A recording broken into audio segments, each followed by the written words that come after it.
இனிமே குடிச்சிட்டு போனா வீட்ல மாட்ட முடியாத அளவுக்கு நல்ல நறுமணம் மிக்க ஆல்கஹால் வந்து தயாரிக்க போறாங்க. தயாரிச்சிட்டும் இருக்கிறாங்க சில இடங்கள்ல அப்படின்றத தான் சொல்லியிருக்கிறாங்க. அதை பத்தி தான் டீட்டெயில்டா இந்த வீடியோல நீங்க பார்க்க போறீங்க. ஸோ குடிமகன்களுக்கு இருக்கக்கூடிய ஒரு பெரிய பயம் என்ன அப்படின்னா, போற வழியில போலீஸ்கிட்டயோ இல்ல வீட்லயோ மாட்டிக்க கூடாது அந்த ஸ்மெல் வர்றதுனால அப்படின்னு சொல்லிட்டு குடிச்சிட்டா வந்துட்டு வேற எங்கேயாவது போறதோ இல்ல வேற ஏதாவது வாயில போட்டு அந்த ஸ்மெல்லை வந்துட்டு டம்மி பண்றதோ இந்த மாதிரிலாம் நிறைய வந்து ட்ரை பண்ணியிருப்பாங்க. பட் இந்த ஒரு பிரச்சனையில இருந்து தப்பிக்கிறதுக்காக இப்போ ஆல்கஹால்ல நறுமணம் மிக்க ஆல்கஹால் வந்து கண்டுபிடிச்சிருக்காங்க. ஃபார் எக்ஸாம்பிள் ஆல்கஹால்ல இருந்து வந்து மல்லிகைப்பூ ஸ்மெல் வரும். அதாவது அதை குடிச்சவங்களுடைய வாயில இருந்து மல்லிகைப்பூ ஸ்மெல் வருது, தக்காளி ஸ்மெல் வருது. இந்த மாதிரியான நிறைய ஸ்மெல் கலந்த ஒரு ஆல்கஹால். அதுல இருக்கக்கூடிய ஆல்கஹால் கண்டென்ட் வந்து சேமா தான் இருக்கும். அது வந்து மாறுபடாது.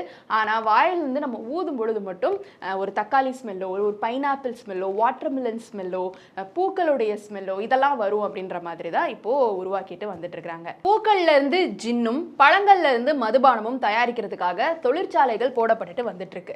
பொதுவா இந்த திராட்சை பார்லி இந்த மாதிரியான விஷயங்கள்ல இருந்து மதுபானம் தயாரிச்சுட்டு வந்துட்டு இருக்காங்க. பட் அந்த மதுபானம் குடிச்சதுக்கு அப்புறமா வாயில இருந்து நம்ம ஊதும் பொழுது ஆப்வியஸ்லி அவங்க குடிச்சிருக்காங்க அப்படின்ற ஒரு ஸ்மெல் வந்துட்டு வரதான் போகுது. இனிமே மல்லிகைப்பூ ஸ்மெல் வரும், ரோஜா ஸ்மெல் வரும், லாவெண்டர் ஸ்மெல் வரும், இன்ஃபேக்ட் வாட்டர்மெலன் ஸ்மெல் வரும், தக்காளி ஸ்மெல் கூட வரும். ஆனா மதுபானத்துடைய ஸ்மெல் வராது அப்படின்ற மாதிரியான ஒரு தயாரிப்பு தான் இது.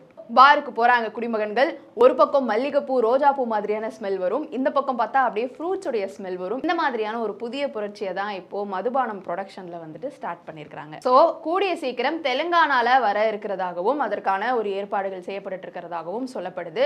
சோ கரெக்டா என்னென்ன மாதிரியான ஒரு ஸ்மெல் அப்படின்றத வந்து பார்க்கலாம். மாம்பழம், அன்னாச்சி பழம், தர்பூசணி, பலாப்பழம், தக்காளி, பீட்ரூட், கேரட் மாதிரியான ஸ்மெல்ல கூட வந்து தயாரிச்சிட்டு இருக்காங்களாம். தக்காளி வோட்கா இது வந்து ஸ்பெயின், இத்தாலி மாதிரியான நாடுகள்ல ரொம்ப பிரபலமாயிட்டு வந்துட்டு இருக்கு.